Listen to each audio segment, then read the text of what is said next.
자, 오늘 수업 들어가 보도록 할게요. 자, 오늘은 뭐에 대해서 들어갈 거냐면 1강 화학의 기초, 그러니까 화학이라는 과목을 공부하면서 선생님이 가장 중요시 여기는 거, 그러니까 화학이라는 화학원이라는 과목을 들어가기 전에 이 정도는 알았으면 좋겠다라는 내용에 대해서 한번 얘기를 해보고 수업을 시작을 하려고 해요. 자, 지금 배우는 내용은 본 수업을 들어가게 되면은 몇 번에 걸쳐서 이제 중복돼서 이제 등장을 하게 될 텐데, 순서와 상관없이 이거를 좀 먼저 알아보고 가자라는 의미로 시작을 하는 거니까 그냥 부담 없이 들으셔도 됩니다. 자, 화학이라는 과목을 들어가면서 일단 제일 먼저 알아야 될 게 뭐라고 생각을 하냐면, 선생님 같은 경우에는 자, 돌턴이라는 아이가 얘기를 한 적이 있죠. 우리가 원자라는 아이에 대해서 분명히 어디선가 여러 번 주워 들은 적이 있을 거야. 이 원자라는 아이를 니들은 뭐 어떻게 생각을 하고 있습니까? 들은 적은 있지. 자, 중학교 때부터 배우게 돼요. 원자는 물질을 구성하는 가장 어떤 입자의 단위이다? 가장 작은 입자의 단위이다. 그렇기 때문에 더 이상 쪼갤 수 있다 없다? 쪼갤 수가 없는 아이다. 요 정도까지는 알고 있을 겁니다. 그래서 원자를 제일 처음 말을 한 게 돌턴이라는 아이가 이제 원자를 제일 처음 얘기를 했는데, 이 핵심은, 돌턴이 한 이야기의 핵심은, 돌턴은 원자를 쪼갤 수가 없는 가장 작은 입자의 단위라고 얘기를 했고요. 또 하나 기억을 해 두셔야 되는 게, 원자는 전기적으로 무슨 성을 띠고 있다? 중성을 띠고 있다. 이 두 가지가 핵심이라고 생각을 하셔도 돼요. 자, 중성을 띈다는 말은 어떤 말이겠니? 플러스도 아니고 뭣도 아니다, 마이너스도 아니다 라는 걸 의미를 하게 되겠지. 자, 세월이 흘러서, 돌턴이 등장한 후에 세월이 흘러서 나중에 알고 보니까 원자가 사실은 쪼갤 수 없는 아이가 아니었다는 거야. 그래서 알고 보니까 원자는 크게 두 가지로 나눠지더라. 뭐하고 뭘로 나눠졌냐면요, 원자 핵이라는 아이와 그 다음에 전자라는 아이로 구분을 할 수가 있더라. 근데 이 원자 핵은 또 두 가지로 나눠져요. 누구하고 누구로 나눠지냐면, 양성자라고 불리는 아이랑 그 다음에 중성자라고 불리는 아이로 이렇게 또 구분을 할 수가 있었어. 그러니까 결과적으로 알고 봤을 때 원자는 양성자, 그 다음에 중성자, 그 다음에 전자, 이렇게 세 가지로 구분이 된다라는 거지. 자, 니들도 다 알고 있다시피 양성자, 이름에서 스멜이 펄펄 올라오지. 플러스를 띠는 입자. 중성자라는 거는 전기적으로 전기를 띠는 입자, 안 띠는 입자, 띠지 않는 입자. 전자는 전기적으로 뭐를 띠는 입자? 마이너스를 띠는 입자를 전자라고 얘기를 합니다. 근데 아까 쌤이 얘기했었지. 원자는 무슨 성을 띈다고 그랬어? 중성을 띈다고 그랬지. 근데 원자라는 아이의 내부에 양성자도 있고 누구도 있어요? 전자도 있어요. 이 말인 즉슨 플러스를 띠는 애도 있고 마이너스를 띠는 애도 있다는 얘기거든. 근데 원자가 중성이래. 그럼 이 말이 의미하는 게 뭐가 되겠어요? 아, 원자가 중성이라는 말은 중성이 되기 위해서 플러스를 띠는 양성자의 개수와 마이너스를 띠는 전자의 개수가 어때야 한다? 같아야 한다라는 걸 의미하겠지. 하여 중성을 띈다라는 걸로부터 누구의 숫자와, 양성자의 숫자와 누구의 숫자가, 전자의 숫자가 같아야 한다라는 걸 우리가 알 수 있게 됩니다. 자, 그 다음에 뭐를 알아야 되냐면, 니들도 알고 있다시피 원자라는 아이의 종류가 원투 종류니 아니면은 수많은 종류의 원자들이 존재를 하니, 엄청나게 많은 종류의 원자들이 존재를 하고 있겠지. 알고 있죠? 원자의 종류는 엄청나게 많아요. 100가지가 넘는 원자가 있어요. 근데 이 원자의 종류를 정리하는 표를 갖다가 주기율표라고 얘기를 해. 일단 주기율표라는 걸 내가 한번 써볼게. 자,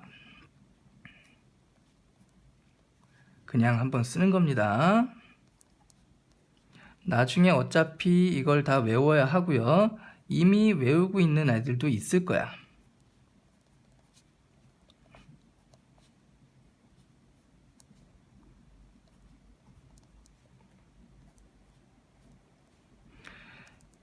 일단 여기까지만 쓸게요.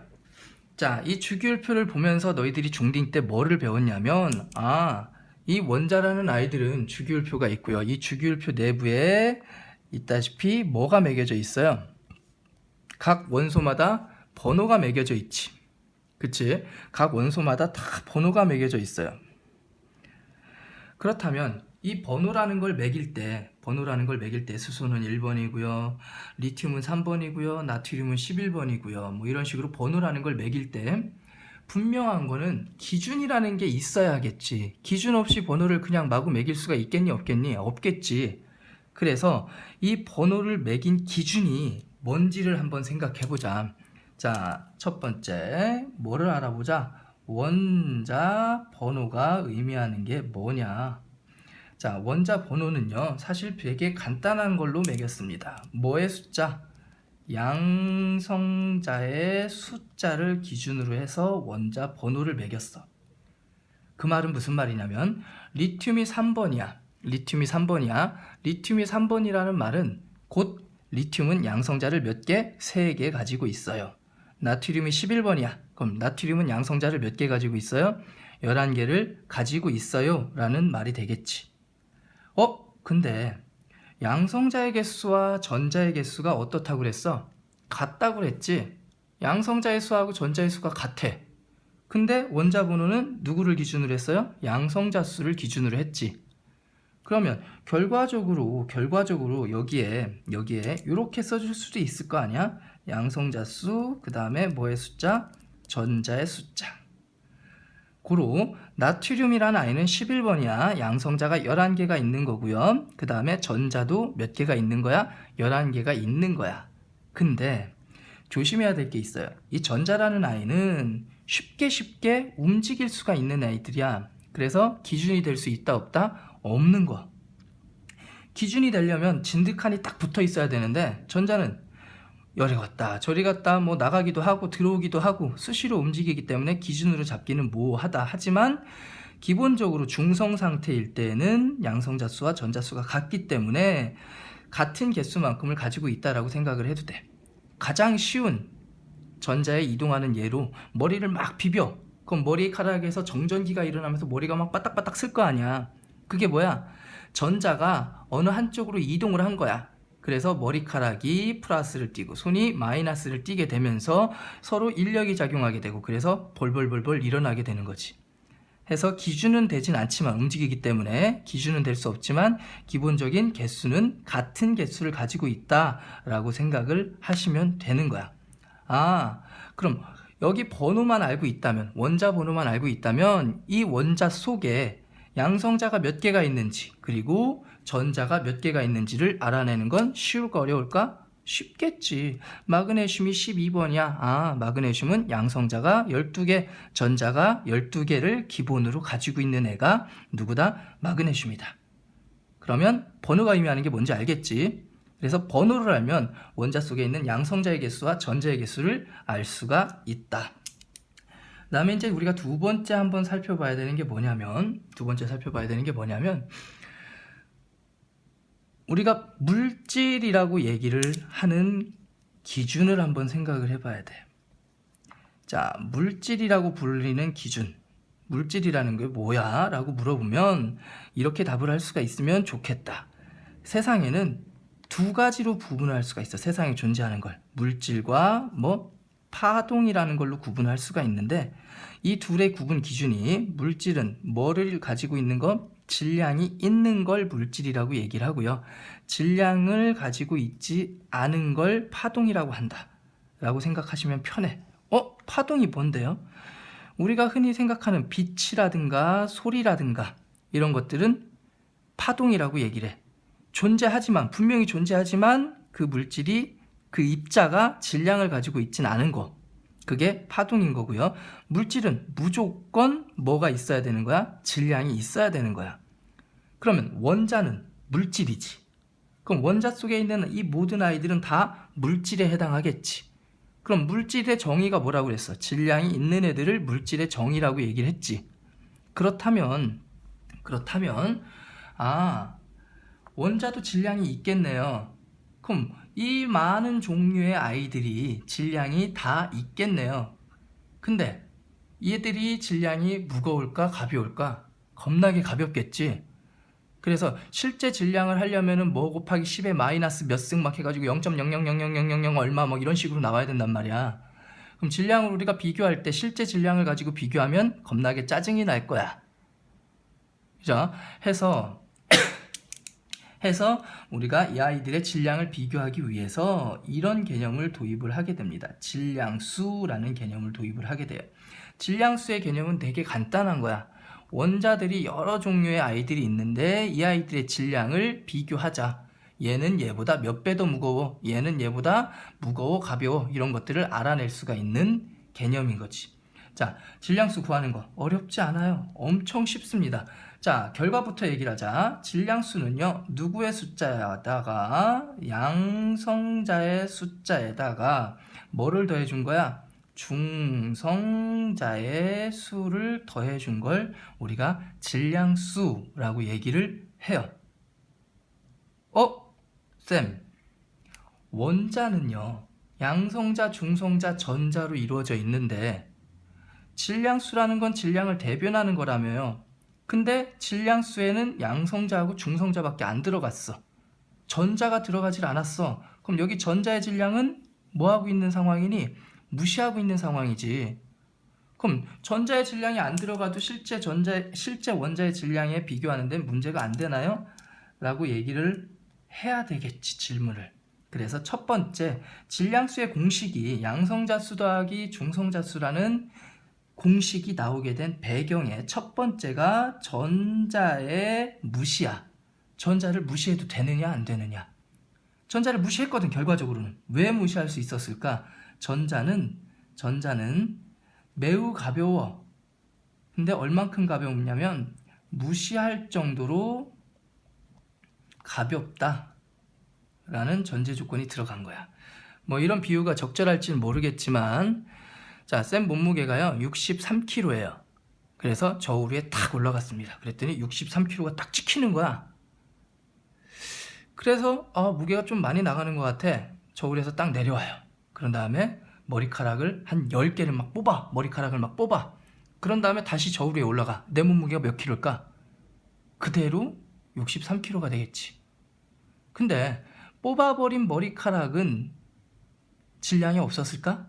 질량이 있었겠지. 하지만 내 몸무게에 비했을 때 누구의 질량은, 머리카락의 질량은 뭐 할 정도로 가볍다? 무시할 정도로 가볍다라는 걸 의미하는 거야. 그래서 그냥 전자의 질량이 가벼워요 라고 얘기를 하시면 안 됩니다. 전자의 질량은 무시할 정도로 가벼워요. 뭐에 비했을 때? 원자의 질량에 비했을 때 뭐 할 정도로 가볍다? 무시할 정도로 가볍다 라고 얘기를 해주시면 되겠고요. 두 번째 전제 조건이 또 있어. 자, 질량수가 양성자수와 중성자수를 그냥 더하기만 하면 질량을 대변할 수 있는 숫자가 될 수 있다 라는 거의 두 번째 전제 조건은 뭐냐면 이거야. 양성자의 숫자하고요, 중성자의 숫자를 그냥 더했어. 이 말은 즉슨 뭐냐면 양성자의 실제 질량과 중성자의 실제 질량이 거의 비슷한 값을 갖는다 라는 걸 의미하게 돼. 이 뭔 소리야? 한번 생각을 해보자. 자, A라는 아이가 있고 B라는 아이가 있어요. 자, 양성자의 개수가 A라는 아이는 3개고요. B라는 아이는 2개를 가지고 있습니다.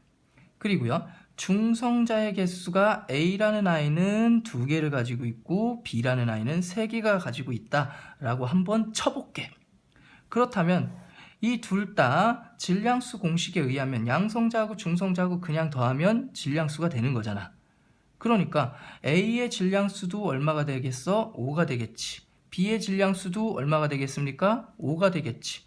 그럼 질량수라는 건 뭐 하기 위해서 도입한 숫자야?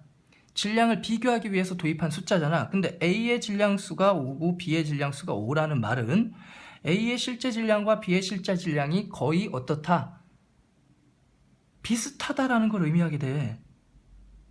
맞잖아, 공식에 의하면.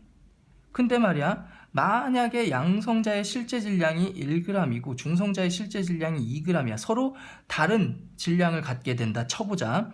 그럼 양성자는 1g짜리가 3개 있으니까 3g인 거고 2g짜리가 2개 있으니까 몇 g이 돼? 4g이 돼. 그러면 얘의 실제 질량은 몇 g이 되겠어요? A의 실제 질량은 7g이 되겠지. B는 1g짜리가 2개가 있으니까 B는 2g이 되고요. 양성자, B의 양성자는 2g이 되고요. 그 다음에 B의 중성자는 2g짜리가 3개가 있으니까 B의 중성자는 몇 g이 되겠어요? 6g이 되겠지. 그럼 B의 실제 질량은 몇 g이 되겠습니까? 8g이 돼요. 이 양성자의 실제 질량과 중성자의 실제 질량이 다르다면 A라는 아이의 실제 질량과 B라는 아이의 실제 질량에도 차이가 생기게 돼. 질량수는 같지만 실제 질량이 달라. 그럼 질량수를 도입한 의미가 있어 없어? 전혀 없단 말이야. 이렇게 되면. 그래서 실제 질량이 같다라는 전제 조건이 있어야지만 양성자하고 중성자를 그냥 더해서 질량을 대변할 수가 있다라는 얘기를 할 수가 있게 되겠지. 만약에 양성자의 실제 질량과 중성자의 실제 질량이 다르다면 이 앞에 붙여줘야 되겠지, 숫자를. 그래야지만 같아질 수가 있겠지. 하지만 그냥 단순히 더했어. 그냥 단순히 더했으니까 양성자의 실제 질량과 중성자의 실제 질량이 비슷하다라고 말을 할 수가 있는 거야. 그러면요 쌤, 질량수를 알려면 양성자 수 알고 중성자 수 알면 질량수는 그냥 알 수가 있겠네요. 근데 양성자 수는 번호라고 했어요. 그죠? 그럼 전자수도 번호랑 같으니까 양성자수하고 전자수는 쉽게 알 수가 있었어. 근데 중성자수는 우리가 쉽게 알 수 있을까 없을까? 없어요. 그렇잖아. 안 알려주면 알 수가 없어. 그래서 기본적으로 알려주는 게 대부분인데, 자, 여기서 이런 생각을 한번 해보자. 원자라는 아이가 이렇게 구성되어 있어. 뭐가 있어요? 원자 핵이 있고요. 이 핵 주변에 누가 돌고 있는 꼬라지라고 생각을 해보면 되는 거야. 전자라는 아이들이 있는 거야. 이게 원자야. 이때 이 원자가 무슨 성을 띄어야 된다? 중성을 띄어야 된다. 그래서 핵 속에 있는 양성자와 중성자가 있는 거고, 핵 속에는 양성자와 플러스를 띄는 입자들이 있는 거고, 그 다음에 뭐를 띄는 입자들이 있는 거야? 중성을 띄는 입자들이 있는 거야. 이렇게 중성자를 띄는 입자들이 있겠죠. 그리고 밖에는 전자들이 이렇게 있을 거야. 근데 문제는 뭐냐면 핵 내부야. 핵 내부. 이 핵 내부를 살펴봤을 때 핵 내부에는 오로지 뭐를 띄는 애들만 존재하고 있어요? 플러스를 띄는 애들만 존재하고 있어요. 와, 아주 거지 같은 상황이야. 자, 이런 거랑 비슷하게 생각을 해. 뭐 이렇게 동그라미를 그려놔. 그런 다음에 이 안에 누구를 들어가라고 하는 거야? 남자만 들어가라고 그러는 거야. 남자만 들어가라고 그러는 거야. 그러면 남자끼리 맞다면, 살이 맞다면 기쁠까 슬플까, 화가 날까, 짜증이 이빠이 나겠지. 막 심지어 나랑 옆에 있는 새끼랑 막 입술 닿고 막 쟤랑 엉덩이 닿고 막 이렇게 하고 있다고 생각을 해봐. 이 안에 플러스들만 들어있기 때문에 어마어마한 청력에 의해서 이 핵의 존재 자체가 사실상 불가능한 상황이야. 이론적으로요, 이 핵은 안에 플러스만 들어있잖아. 그럼 존재할 수 없는 새끼가 돼요. 그걸 나중에 알게 되긴 하는데, 이 핵 속에 플러스만 들어있으니 청력이 어마어마하다. 그렇다면 최소한 요 안에 뭐를 띄는 입자들을 넣어주자? 중성을 띄는 입자들을 넣어주자. 그러면 서로 완전히 살을 대고 맞붙는 경우의 수는 뭐 해줄 것이다? 줄여줄 것이다. 그래서 중성자가 핵 속에 있는 양성자 사이의 반발력을 뭐 시켜주는 역할? 완화시켜주는 역할을 하는 게 중성자라고 생각을 하셔도 돼. 하지만 이것만 가지고는 사실 부족해. 그렇다 하더라도 이 안에 존재하는 힘은 청력밖에 없으니까 이걸 잡아주는 힘을 나중에 배울 거야. 강한 핵력이라고 얘기를 해요. 원자 핵 내부에서 이 입자들이 반발력으로 흩어지는 걸 막아서 뭉쳐있게 해주는 걸 강한 핵력이라고 하고요. 그걸 나중에 배우게 될 겁니다. 어쨌든 중성자의 역할이 뭐라고 얘기를 했습니까? 원자 핵 내부의 양성자들 사이의 반발력을 뭐 시켜준다? 완화시켜주는 역할을 해요. 그러다 보니 어떤 숫자만큼을 갖게 되냐면 중성자의 숫자가 완벽하게 같진 않지만 누구의 숫자와 양성자의 숫자와 비슷한 개수를 갖게 됩니다. 물론 몇 번까지는 너희들이 항상 공부해야 되는 20번까지, 맨날 배워야 되는 게 20번 정도까지가 되거든. 이 20번 정도까지는 양성자의 개수와 중성자의 개수가 이퀄 아니고요, 비슷한 개수를 가져요. 그러다 보니 양성자수 더하기 중성자수라는 게 결국은 양성자수 더하기 양성자수야. 근데 양성자수는 뭐니? 번호지. 그러니까 질량수는요, 대략적으로 뭐를 해준 값이 되냐면 번호에다가 2를 곱해준 값이 일반적으로 질량수가 돼요. 일반적으로 모든 아이들이 다 완벽하게 퍼펙트하게 일치하진 않아요. 하지만 대부분 번호에다 2를 곱하면 거의 비슷한 값의 질량수를 갖게 된다. 아, 그러면요 쌤, 여기 있는 이 마그네슘은 12번이니까 양성자가 12개, 중성자도 거의 몇 개? 12개 있으니까 질량수가 대략 24쯤 되겠네요. 거의 24쯤 됩니다. 실제 질량수가요. 자, 그러다 보니 원자라는 아이를 표현할 때 여러 가지 안에 있는 아이들도 우리가 고려해야 되겠다. 원자 속에는 양성자도 있고 중성자도 있고 전자도 있어. 이 아이들을 표현하고 싶은 거야. 그래서 원자를 표현할 때 우리가 약속을 하나 합니다. 어떤 약속을 하게 되냐면 A라는 원자가 있다 쳐요. 이 A라는 원자를 표현할 때 일반적으로는 그냥 A 하고 쓰고 말지만 실제로 정석으로 하려면 이렇게 해줘야 됩니다. 좌측 하단에 뭐를 적어주냐면 번호를 적어주고요. 그리고 좌측 상단에 뭐를 적어줘요? 질량수를 적어줘요. 그 다음에 우측 상단에는 전하량을 적어줘야 되고요. 그 다음에 우측 하단에는 원자의 개수를 적어주게 됩니다. 자, 예를 들어볼게요. 자, 먼저 이 개수부터 한번 설명해 볼까? 이 개수에 대해서 의문점을 갖는 애들이 되게 많은데 많이 안 배우기 때문에. 자, 이거야. H2O라는 물이 있어요. 물 분자. 많이 들어봤지? 요 오른쪽 밑에다가 H2O라고 쓰지? 요거야, 요거. 그냥 단순히 개수. 그래서 요 개수는 그냥 살짝 그냥 요렇게 표현이 된다라는 걸 의미하는 정도만 알아두시면 되고, 실제로 알아야 되는 건 요 세 가지를 좀 주의해서 보시면 되고요. 자, 첫 번째 예를 들어볼게요. 자, 누구를 가지고 예시를 들 거냐면 나트륨이라는 아이를 가지고 예시를 들어볼게. 나트륨은 몇 번이냐면 11번이야. 그리고 이 아이의 질량수가 얼마냐면 23번입니다. 자, 그리고 기본적으로 원자는 무슨 성이다? 중성이다. 그렇기 때문에 중성이기 때문에 이 자리엔 아무것도 쓰지 않아도 돼요. 그럼 이것만 가지고 해석을 해보자. 아, 몇 번이야? 11번이야. 그럼 양성자가 몇 개 있는 거? 11개 있는 거. 그럼 전자는 양성자의 개수랑 같다고 그랬지? 똑같이 몇 개가 있을까? 11개가 있을까? 그러면 중성자의 개수는 양성자와 중성자를 더한 게 뭐가 된다고 그랬어? 질량수가 된다고 그랬지. 질량수가 이 자리 23이야. 그럼 여기서 요걸 빼주면 되겠지. 양성자 수에서 질량수에서 양성자 수를 빼주면 누구의 숫자가 되겠어요?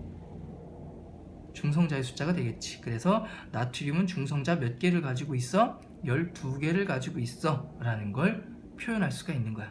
그래서 이렇게만 표현해주면 이 속에 들어있는 양성자, 전자, 중성자의 개수를 알 수가 있어. 자, 근데 이런 거 많이 본 적 있지. 중학교 때도 이온을 배우니까 Na 플러스 이온, 나트륨 이온이라는 애가 있다 쳐보자. 자, 어떠한 경우에도요, 양성자의 개수는 번호야. 번호라는 건 그 아이의 고유 번호야. 고유 식별 번호. 그래서 양성자의 숫자는 절대 변하지 않아. 근데 플러스를 띈대. 플러스 1을 띈대. 그럼 양성자는 플러스를 띄는 거고 전자는 마이너스를 띄는 거잖아. 그럼 11개의 플러스는 변하지 않아. 그럼 전자가 몇 개 있어야 1 플러스가 되는 거야? 10개가 있어야 1 플러스가 되는 거겠지. 그리고 핵 내부에 있는 것들은 나가거나 들어오고 할 수 없기 때문에 핵 내부에 있는 건 변할 수가 없어요. 그래서 나트륨은 중성자를 몇 개 가지고 있다? 12개의 중성자를 가지고 있다라고 얘기를 할 수가 있습니다. 그러면 나트륨 이온은 양성자 11개 그리고 전자가 10개. 그래서 중성이 아니라 뭐를 띄는 거야? 플러스 1가를 띄게 된다 라고 얘기를 할 수가 있어요. 자, 이 표현만 이해하시면 나트륨 이온이야 라고 써놨으면 이 안에 들어있는 양성자의 개수, 그 다음에 전자의 개수, 중성자의 개수를 파악을 할 수가 있어야 되겠다. 그러려면 뭐를 해야 되겠니? 당근 번호를 외워야 되겠지. 몇 번까지? 20번 정도까지는 외워두시는 걸 권장을 합니다. 해서 20번까지 외우는 방법은 뭐 대대손손 물려오는 방법들이야. 내가 개발한 게 아니야. 뭐 어떤 선생님은 첫 글자만 따서 외우라고 하시는 분들도 계시고 뭐 노래를 만드는 분들도 계시고 뭐 여러 분들이 계시지만 그냥 선생님 같은 경우에는 선생님의 선생님 뭐 이렇게 대대손손 내가 만든 게 아니고요. 자, 이렇게 외우라고 배웠어요. 수해, 리베, 비키니, 옷 벗네, 나만 알지, 펩시, 콜라, 크크 해서 20번까지. 칼슘이 20번입니다. 그래서 20번까지 수해, 리베, 비키니, 옷 벗네, 나만 알지, 펩시, 콜라, 크크. 그래서 20번까지는 무조건 뭐 하자? 외우자. 요게 핵심이야. 그래야 번호를 알게 되고 번호를 알아야 이런 것들을 우리가 파악을 할 수가 있게 되니까 외우자. 이건 어쩔 수 없다. 그냥 굳이 비유를 하자면 수학이라는 과목을 공부하기 위해서 니들이 이해 과목이에요. 수학은 그냥 이해하면 되는 거지 외울 게 없어요 라고 얘기하는 애들이 가끔 많은데 실제로는 수많은 암기를 통해서 수학이라는 이해 과목을 풀어나가는 거지. 초딩 때 9구단 다 외웠잖아. 겁나 길지 그치? 9구단 2단부터 9단까지 있어요. 와, 개 짜증나지 그치? 2일은 2, 2는 3막 이걸 다 외우고 있는다고. 그 개고생을 해서 니들이 수학을 지금 편안하게 풀 수가 있는 거야. 화학이라는 과목에서 주기율표라는 건 거의 9구단에 가까운 거야. 가장 기본 중에 기본. 9구단을 못 외우면 수학을 못하듯이 똑같아. 주기율표를 모르면 화학이라는 과목을 접근할 때 애로사항이 엄청나게 많습니다. 또 하나 당부를 하자. 이건 좀 이따 배울 건데요. 자, 9구단을 외울 때 8, 7에 했을 때 56. 8, 7은 56. 그냥 바로 나오잖아 니들. 그치? 어떤 놈이 8, 7에 얼마지? 8, 1은 8, 8, 2, 16 뭐 이렇게 순서대로 쭈르륵 하다가 아 8, 7은 56이에요 이렇게 얘기하는 애 아무도 없잖아. 그죠? 마찬가지로 주기율표도 이렇게 써진 데는 이유가 있어요. 다음 시간에 할 건데요. 자, 요걸 갖다가 테이블에 맞춰서 외워야 되는데 그건 다음번에 다시 한번 얘기를 하도록 할게요. 일단 순서대로 외우는 게 첫 번째고요. 두 번째는 요 테이블에 맞춰서 요 자리까지도 다 기억을 하셔야 됩니다. 자, 아무튼 일단 여기까지 오늘 수업 마무리하도록 하겠습니다. 수고하셨습니다.